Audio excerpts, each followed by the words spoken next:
Hello guys, this is Dr. Possibility from Excel Academy. Kindly make sure that you subscribe to our YouTube channel and also make sure that you register with Excel Academy. In today's class, I'm just going to discuss with you on the introduction to human physiology. I'm pretty sure most of us do wonder sometimes what happens to our body when it's very hot. We have also noticed what happens to our body when it is very cold. Automatically, when it's very hot, we do shiver, and when it's very cold, when it's very hot, we do sweat. So, let's quickly look at what human physiology is all about. So the question is, what is human physiology? So when we talk of human physiology, it just tells us about the mechanical, the physiological, and also the biochemical function of the body when it is in its healthy state. When your body is healthy, how does it respond to any mechanical change? How does it respond to any stimuli? So when you talk of a good health, automatically we are also talking about its organs, of which here we can talk of the skin. How does the skin react to the change in temperature? We can also talk of cells. How does the goblet cells react in the stomach when food goes into it? So this is all about what physiology is trying to explain to us. Remember, this physiology is just a branch of what? Is a branch of science. And this branch of science is just trying to explain to us how the body functions in its normal condition. As I've stated, when the body is in its health condition, that simply means that its cells and other parts are also working. So, this aspect of trying to understand how the body functions can also be said as physiology is just the study on how the body cells, tissue, and organs work. Now, how the body, tissues, cells, and organs works to maintain the functional, the mechanical, the physiological, the biochemical function of the body can simply be said to be what? Homeostasis. Why? Because during this process of homeostasis, the cells, the tissues, and the organs, they just try to maintain the normal states of the body. In short, this branch of biology is just simply telling us or explain to us how the temperature of the body is maintained. It's also trying to tell us how the water levels in the body are also being maintained. It also explains to us how the level of hormones are also maintained. Now, this branch of science, it's mostly focused on the organ level and the system level. We do believe and we all know that when you talk of the organs, we're simply talking about the cells grouping together to form the tissue, and you know that from the tissue you're going to have the organ, and then from the organ you're going to have what we are calling the system. But when you talk of physiology is simply focusing on the level of the organ level, and the system level. But we know that this branch of biology, it also helps us to explain the cell function, the cellular function, the cellular function when there is a change in the body state, in the body condition.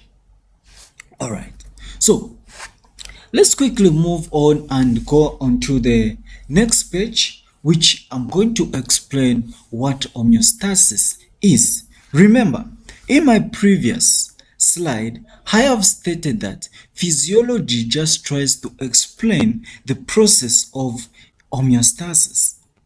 It just tries to explain how the cells, the tissues, the organs work together. Okay, they work as a unit. They don't work one or what? They work together. Okay, now what is homeostasis? So when we talk of homeostasis, homeostasis is any self-regulating, okay? It is any self-regulating, but yes, we are saying it is a self-regulating. How is this becoming a self-regulating? Because we know that the cells are playing a role, the organs are playing a role, and also the tissues are playing a role. That's why it is self-regulating process. It doesn't wait for anything. It is something that happens unconscious. You can't control how your body will shiver when it is very cold. All that is governed by the cells in your body. That's why it is self-regulating process by which organisms, when you talk of an organism, in this case we are talking about a human being. Now, this process, what is the main purpose of this process? So the main purpose of this process is just to stabilize or maintain the body conditions. Okay, to stabilize or maintain the body conditions. Why? Because when the body conditions are not stabilized, the cells may end up being what? Injured. This may cause cell injury. Okay, and when cell injury occurs, we might understand that some injuries can be reversible, whereas other form of injuries cannot be reversible. So in a case whereby an injury is irreversible, that means that we're now going to have issues that has to do with cell death. But we are not going to explain about that, because that can be explained by another branch of science, which is pathology. So when you talk of physiology, it's just trying to help us to understand how the process of homeostasis takes place, how the body cells, the tissues coordinate together to make sure that the condition is stabilized. So let's quickly look at the picture which can illustrate this. So when you look at this picture, you're going to discover that one thing I've stated here, we can talk of the temperature. So it is the physiological function of the cells, the tissues, and the organs to make sure that the temperature of the body is constant. It is at 37 degrees. That's why when you go to the clinic, the medical personnel will make sure that they check up your temperature. So when you talk of homeostasis, it's helping, it's just a process which is trying to explain how do the cells maintain the body temperature to be at 37 degrees. We can also talk of the water level. Okay, so we know that the water level in the body has to be 70% for every 70 kg human being. So we need to understand that. So this process or this branch of biology, it's trying to help us to explain how does the body maintain the body water to be in the level of 70%. And how does the body, the cells, maintain the temperature to be in the range of 37 degrees Celsius. Okay, so when we talk of this can be easily explained when we discuss the levels of the organization of the human body.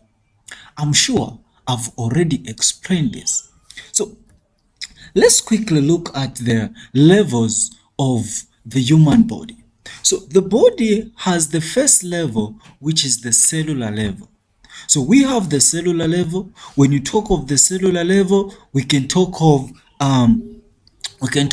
epithelial cells, we can talk of nerves, okay? We can talk of nerves, okay? We can talk of serious cells, we can talk of red blood cells, and so many cells on this category. So these cells will unite together to form what? An epithelial part. Okay, so when you talk of a tissue, when you talk of a tissue, it is composed of various. Okay, so let me repeat that once again.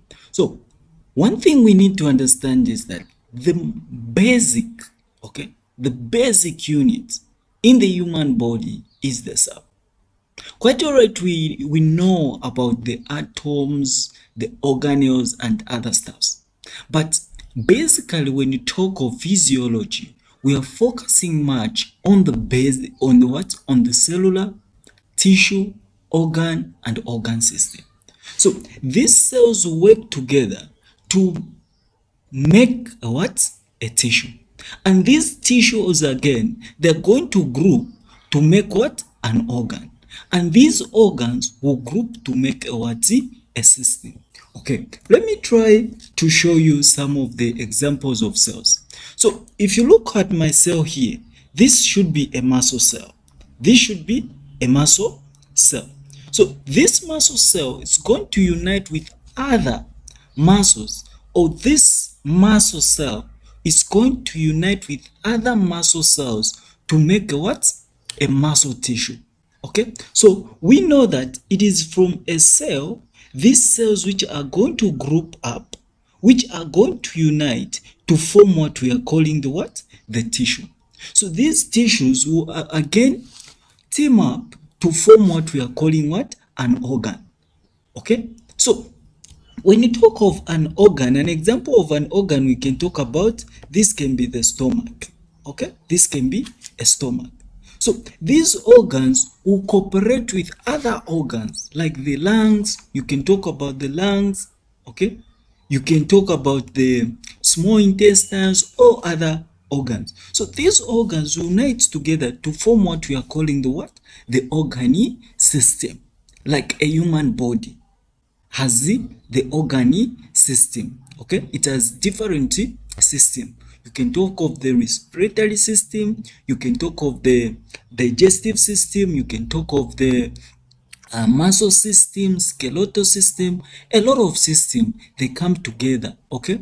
These systems, they come together to make what you can call the what? The organisms. So the organisms such as a human being or such as a monkey, all these, they come from the what? They come from this level.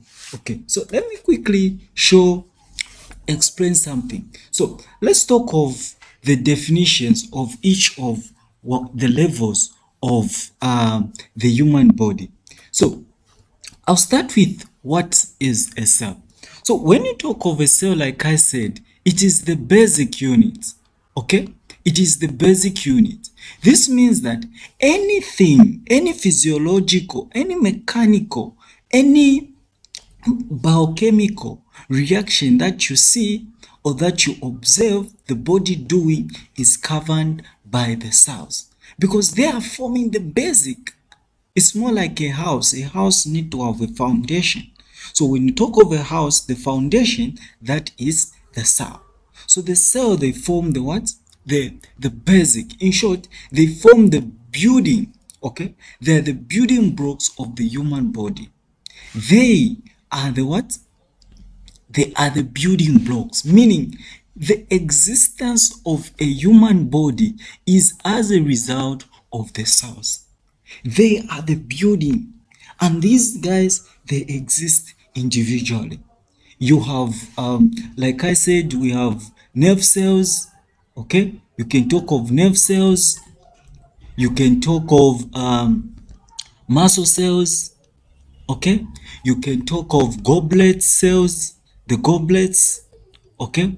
You can talk of cilia, you can talk of red blood cells, white blood cells, which can also be categorized into neutrophil, monocyte, eosinophils, and other examples of white blood cells. So a cell is just the building block. It is the foundation of the human body, okay?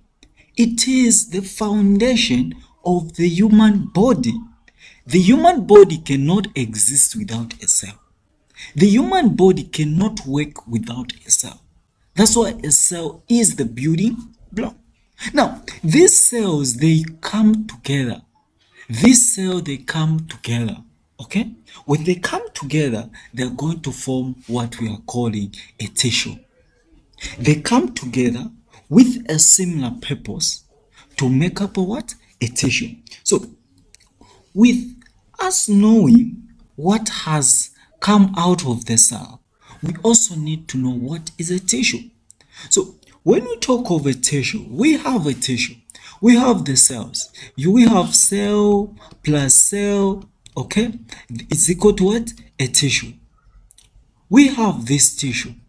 But what are we supposed to know? What is a tissue? So a tissue is just a group of cells. Different cells, when different cells come together, when these different cells group together, they are forming what we are calling a what? A tissue. It is a group.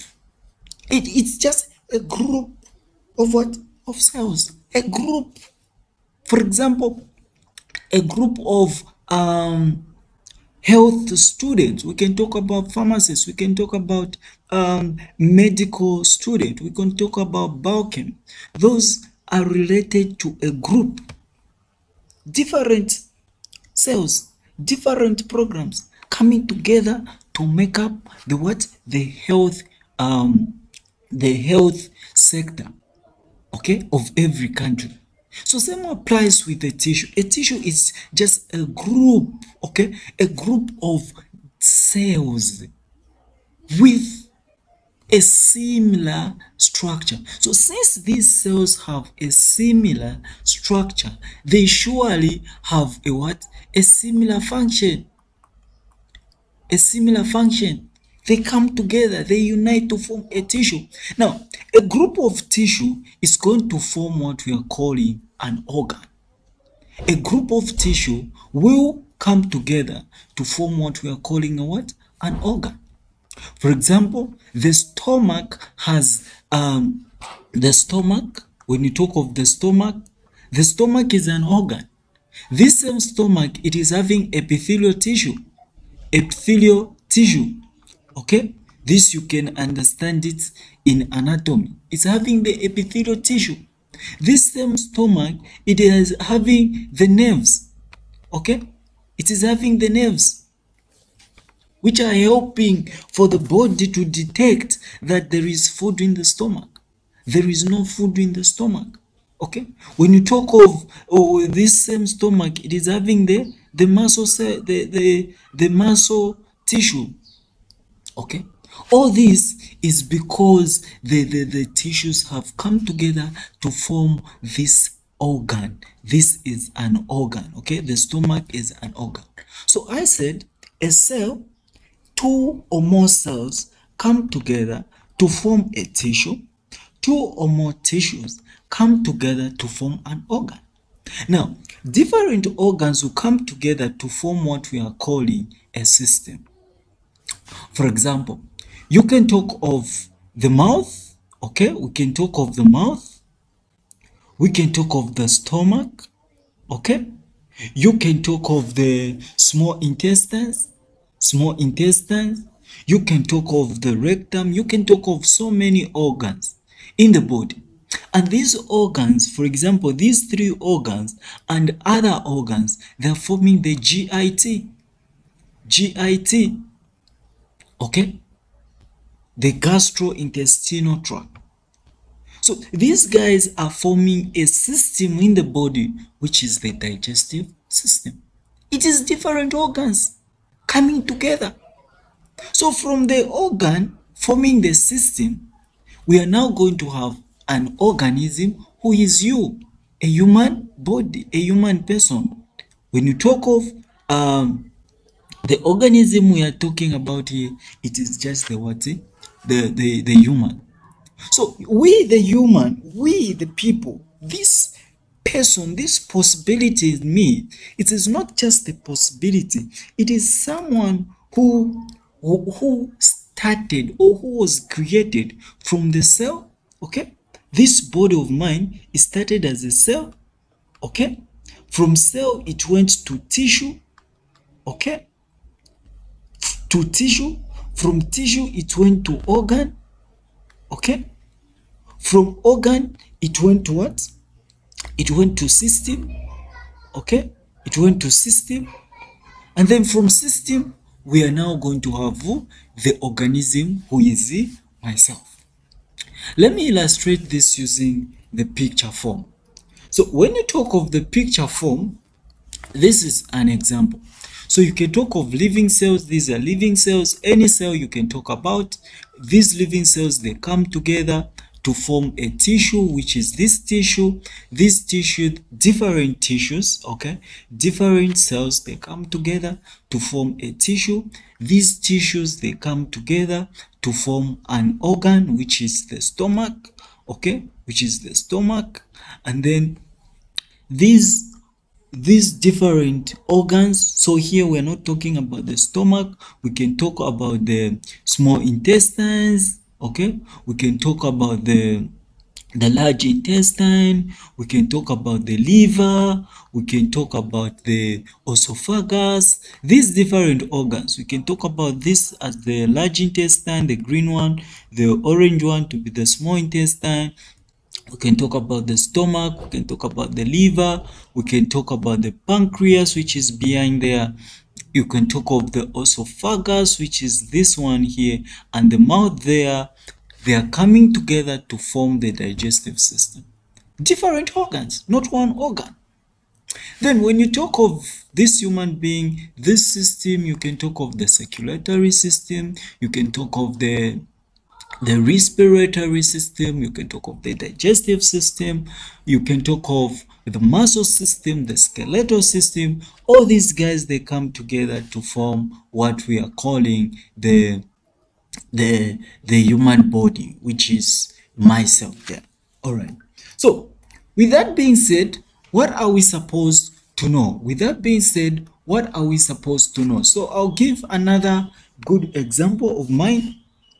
So when you talk of different cells here, we are talking about the muscle cells, we can talk about the nerve cells, which include the neurons, we can talk about the epithelial cells. These epithelial cells, they form the lining of the body and also other organs. You find that these epithelial cells, they can be classified into different categories. Okay, so I'm not going to go much into that. So we also have the connective tissue there, the connective cells. These cells, they are the ones which have been drawn here. So these cells will come together. This type of cell, let's say these cells, they're going to come up to form the muscle cell. Okay, they're going to form the muscle tissue. This is a muscle tissue. And then here we have the nerve tissue. Here you can see different nerves. This was one, now there are 1, 2, 3 different. They come together to form the tissue. Then epithelial, you can look at this one. This should be the ciliated. This has to be the ciliated columnar. Yeah, this has to be a ciliated columnar epithelium, as you can see through the shape there, and the cilias, which are these guys, the cilias there. Okay, so this is a good example of a tissue. So different epithelium. This columnar, this is a columnar epithelium, guys. This is a ciliated this is a ciliated columnar cells. These ciliated columnar cells will come together with other friends to form the ciliated columnar tissue. Sorry, I'm normally using epithelium because of the class, but it is a tissue called ciliated columnar epithelium. Okay, but it is a tissue. That's its name. My name is Possibility, but I'm also a human being. So this is a tissue, but it is called ciliated columnar tissue. When you talk of this, you can talk of the nerve. There is one nerve there, one nerve there, one nerve there. They come together to form the nerve tissue. When you talk of the connective tissue, there are so many types of connective tissue which we are going to discuss later on. So these tissues will come together to form an organ. Okay, so this is the urinary bladder. I think this is a urinary bladder. That's how it can look like in picture. So this urinary bladder, it is just an organ. Okay, it is just an organ, part of the urinary system. Okay, so this urinary bladder, it's having the muscles, okay, which help. For example, let's say you want to use the toilet and then you find yourself not to be in a good area to do that, so you can keep that urine, and that urine, you find that it is being kept because of the help of the muscles. Then when you talk of the nerves are the ones that are helping to transmit the information to your brain to tell you that, hey guy, you need to visit the toilet. Then you talk of the epithelial tissue here.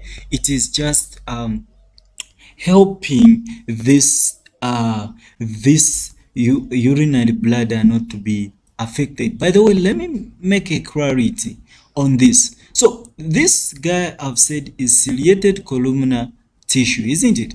But the real epithelium which is found in this urinary, it is the transitional epithelium. It is the transitional epithelium. So it is not the columnar. This is the columnar, yes, but the real epithelium, the real tissue which occurs in this organ, it is the transitional epithelium.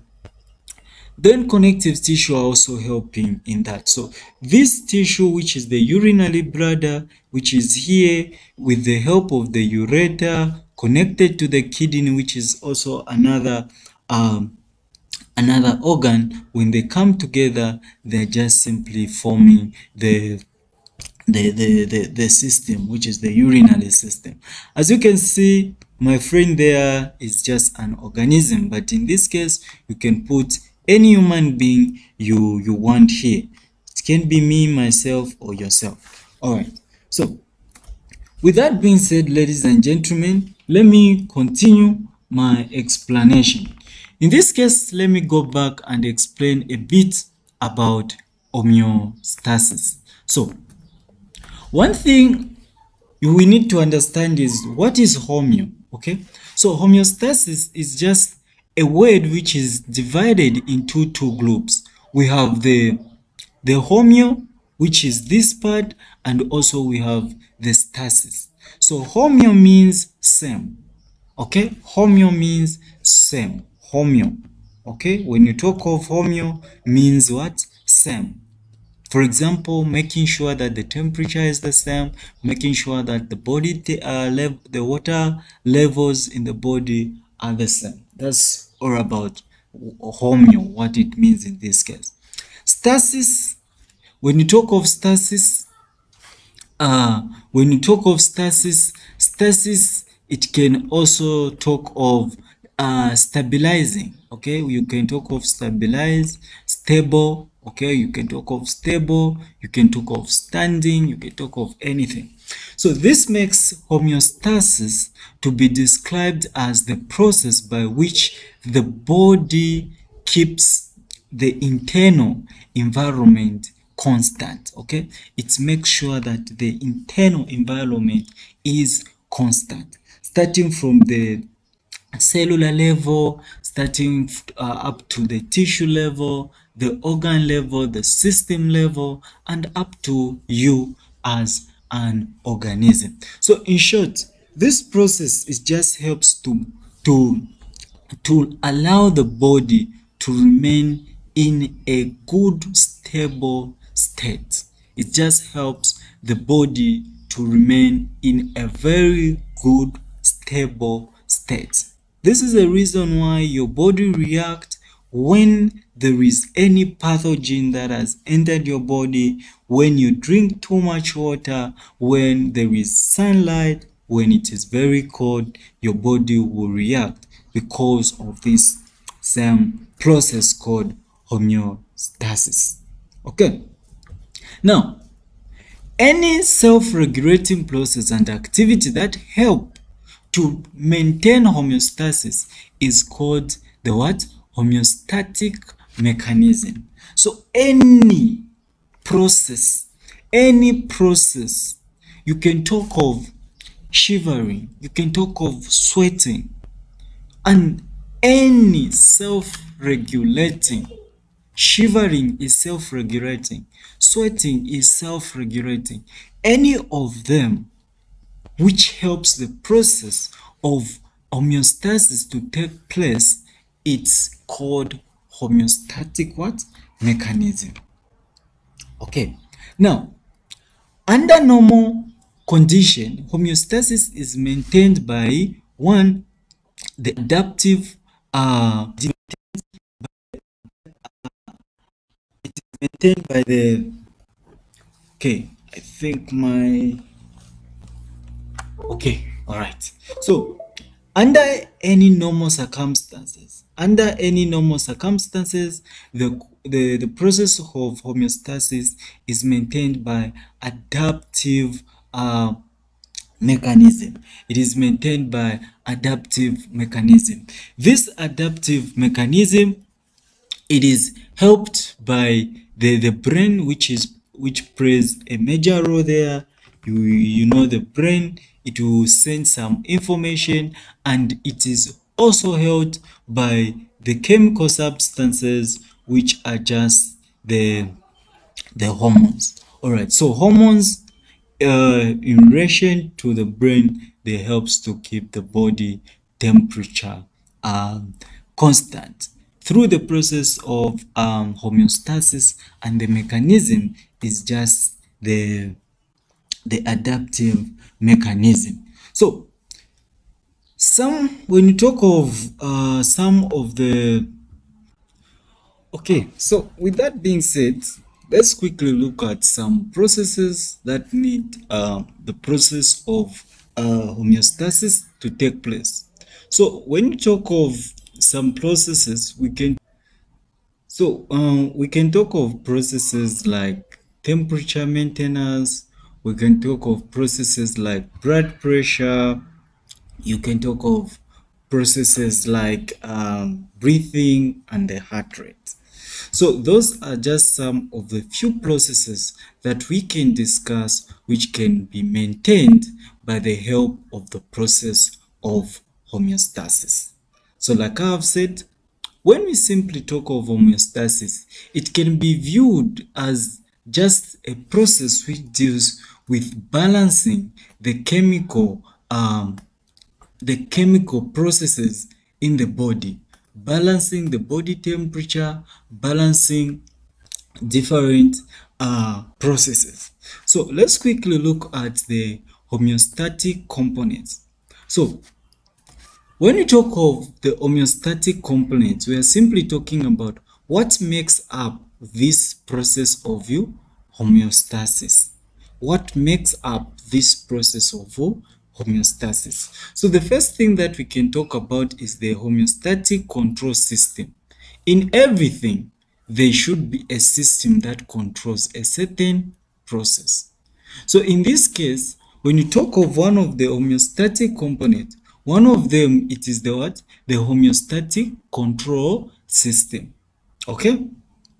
And then this homeostatic control system is just body components. These are body components that help in maintaining a given factor of the what? Of the internal environment. The homeostatic control system, for example, what controls the body temperature? What controls the blood pressure? Okay, those can be viewed as homeostatic control system. Then the other thing is the factors. So what factor? For example, I've said this homeostatic system is controlling or it's maintaining a given factor. Now, what are these factors are we talking about? One of the factors we can talk about is temperature, the pH, the nutrient level, anything that is needed for the function of the body. The other homeostatic component we can talk about is what is detecting the change in the what? In the factor. The first thing I've said, it is the homeostatic control system. This is consisting of things that are helping to control what? The process of homeostasis. Now, these things, they have to control what we are calling the what? The factor. So another component we have mentioned is the factor. And this factor I've given example is pH, nutrient level, temperature. These are the factors. Now, the other component we can talk about is what is making this control system to know. And we can talk about the what? The sensor. So the sensor is part of the what? The homeostatic component. The sensors, you can talk about the nerves. Okay, the nerves will detect, the skin will detect. Okay, the skin has a lot of nerves on it, connected to it. Okay, so these things, they are going to sense, they are going to state that, oh, here there is something that is wrong. Okay, the skin will detect, okay, there is a change in the temperature. What's going to happen? Now, after that change has been detected, there should be something that is transmitting, because we said the brain and the hormones, there are two factors which help in the adaptive mechanism. Adaptive mechanism meaning the body is trying to adapt something. The body is trying to adapt the change in the condition. So the factor has been detected, the sensor has detected. There should be something to transfer that information, and that something has to be called the integrator.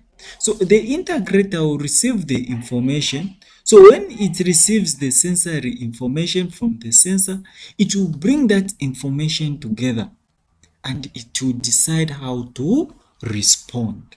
When it's very hot, okay, when it's very hot, the sensor will detect that it's very hot. The integrator will receive the information and say that, oh, since it's very hot, what are we supposed to do? Of course, the outcome will be what? Sweating. Then the last one will be the infector. So the infector is the one which is going to respond. This infector can be the cells, this infector can be the organs, and other changes that can take place. Then after that, that's when now you are going to see this same infector, it will produce a response. So it is the infector which is going to produce the response. All right, so let's quickly look at something which is very important. I have my friend there who has joined me. I'm sure he has a question or something. So this guy is trying to ask me, why should we learn human physiology? Please comment in the comment section. Give me your view. Why do you think we have to learn human physiology? Imagine if we did not understand, how the body functions, how can we treat or how can we know the causes of some certain complications? So we are still wondering. Let's try to solve this puzzle and try to know, why do we simply study human physiology? And this is leading us to the importance of learning human physiology. You know, the body is made up of so many parts. We have the brain, we have the muscles, we have the stomach, we have the heart, all different things that are made up of that the body is made up of. So we need to understand, why do we learn human physiology? All right, I'm sure, let me give you one scenario, a situation from Nancy Musonda, who was reported to have some complications here in Zambia. So let's hear and listen to it a little bit. Customer nakuwa bafunsa kuti nanga munkwala amene mufuno balasa ni munkwala bwanji babwa kambati uyu munkwala kuli munkwala amene pala nisako no bolo yankati ya ifapala na chabe. The 20 kwacha she paid the foster doctor cost her hand as it gradually started to waste away. Pamene pachapewa na nilasa paja pakwanja babwa papompeka papanga kwatira ikapute chinakuwa chapompeka chechikulu cha raundi. All right, thank you very much, guys, for that patience. So if you look at this condition, this is a woman who went to see a certain doctor, this passerby doctors. So this doctor did not understand the physiology behind the medicine or the chemical. So this medicine was subjected into the skin of this lady. So if you look at this lady had to have some complication after being injected that medicine. So let's go back to physiology. As a medical personnel or anyone who understands physiology, you should be able to know that the cause of this was due to lack of understanding of the physiological function of the cells in response to the medicine. This is a reason why it is very important as a medical personnel to make sure that you give the medicine to the right patient. What do I mean? Before you give a patient any medicine, make sure that a test is done, make sure that you examine the patient, and that will help us to prevent cases like this. Because this condition, this was some inflammation took place. So the cells got injured and the cells had to respond to that. So let's understand physiology in order to avoid these complications. So let's quickly look at some keynotes we can put on. So the first one is, physiology is just sets a foundation. Okay, it just sets the foundation upon which we build our knowledge of the normal biological function of the human body. So as a medical personnel, as a doctor, you'll be able to know that when I put this drug into this person's body, this person will have this condition. So physiology will just give you the knowledge to understand how the body will respond to certain drugs. It's just a building to our knowledge, and it will help us to interpret some issues. So this same study of physiology, it helps us to avoid some abnormality like that what happened to the victim in the previous video. So it just helps us to avoid some complications that comes with the body's reaction, because that condition was due to the fact that the cells, they found that drug to be abnormal in the body of the patient. As a result, the cells reacted. So when these cells reacted, it led to the soreness, which was due to the inflammation.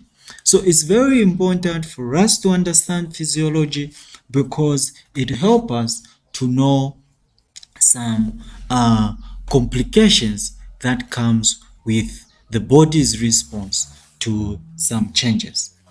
So let's quickly look at the branches of physiology.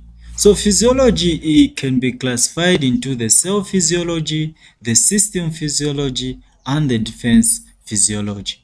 So I'll quickly look at the individual levels. So when we talk of the the cell physiology, we're just studying the general structure and function of the cell. We are talking about the general structure and function of the cell. For example, what is the function of the epithelial cells? What is the function of the cells which are found in the respiratory tract? So we need to understand that. It also helps us to understand the response which the body gives to any change at the cellular level. We need to understand how a nerve operates. We need to understand how the goblet cells operate. Okay. Now, this also helps us to understand the movement of substances across the cell membrane. So you find that the cell has this cell membrane, and this cell membrane is partially permeable. So this cell physiology, it helps us to understand how was the water transported from this portion to that portion. How was sodium transported across the cell membrane? So that's one of the major explanation when we talk of cell physiology. So this cell physiology, it also helping us to explain the interaction of the cell with the surrounding environment. So it helps us to know how does the cell interact when there is a change in temperature. How does the cell react when there is low water level in the body? So the other branch of physiology, we can talk of the system physiology. So when we talk of the system physiology, this one we are focusing on the system. Okay, we are now looking at the study about how the individual system perform its function. How does the digestive system operate? How does the respiratory system operate? How does the skeletal system operate? How does the nervous system operate? The digestive, the cardiovascular, the reproductive system, the excretory system, and other system. So these branches of physiology will easily be explained. Each system will be explained later on. So I have some few examples of systems. The first one which I have, it is the circulatory system. This is where now we can talk of the blood vessels, we can talk about the heart, we can also talk about the lungs, which play a major role in the circulatory system. We can also talk about the nervous system. So when you talk of the nervous system, it's talking about the nerves, the neuron, the ganglions, all that they are making up the nervous system. You can talk of the structure of the neurons, you can talk of the axons, the dendrites, the cell body. All those parts will be discussed under the nervous system. The other system we can talk about is the respiratory system. So the respiratory system is the one which is in charge of the breathing. The way I'm breathing is because of the respiratory system. For example, when we talk of the respiratory system, we are talking about organs such as the lungs. We are talking about the organs such as the trachea. We are talking about the bronchial, the bronchus, the alveoli. We are talking about such parts of the body, the nostril, the nose. Automatically, we know the air will go through the nose, and that air will go to the lungs, and in the lungs, gaseous exchange will take place. The body will take the oxygen, the carbon dioxide will be released out. So the other system we can talk about is the digestive system. So when you talk of the digestive system, we're talking about the mouth, we're talking about the esophagus, we're talking about the liver, we are talking about the stomach, we are talking about the large and small intestine, the rectum, and the anus automatically. The other system we could talk about is the supporting system, which is the skeletal system. So when we talk of the skeletal system, we can talk about the bones. You can talk about different bones. We have bones like the humerus there. We have a clavicle, which is simply invisible there. We have the sternum there. We have the what? Which other bone? The ribs there. We can talk of the ribs there. There are so many bones that we can talk of. All right. So with that being said, that's what will be discussed when we talk of the system. Now, the other system which we are going to talk about, the other branch, it is the defense one. So this defense one is just explain the changes that take place to the body's reaction to any potential threat. What does this mean? This is just trying to explain to us how the body reacts when a foreign pathogen enters our body. The foreign pathogen enters our body. Remember, a cell can undergo pathological injury or physiological injury. So when it is undergoing physiological injury, there is the need of how these cells they react, like the one which has been demonstrated in the slide. So ladies and gentlemen, with this being said, I'm sure I've given an overview of what physiology is all about. Now let me quickly give you some recommended books which you can use for you to study the branch of science called physiology. So these are just some of the books that I once used. There is Ganong, there is Guyton, there is Basic Medical Physiology, Essentials of Physiology, Costanzo Physiology, BRIS Physiology. So these are some of the important books that you can simply use to study this basic physiology. You can also contact me on 096-588-7474 in case you need any help or explanation. Otherwise, ladies and gentlemen, this was your favorite tutor, Dr. Possibility from Excel Academy. Have a blessed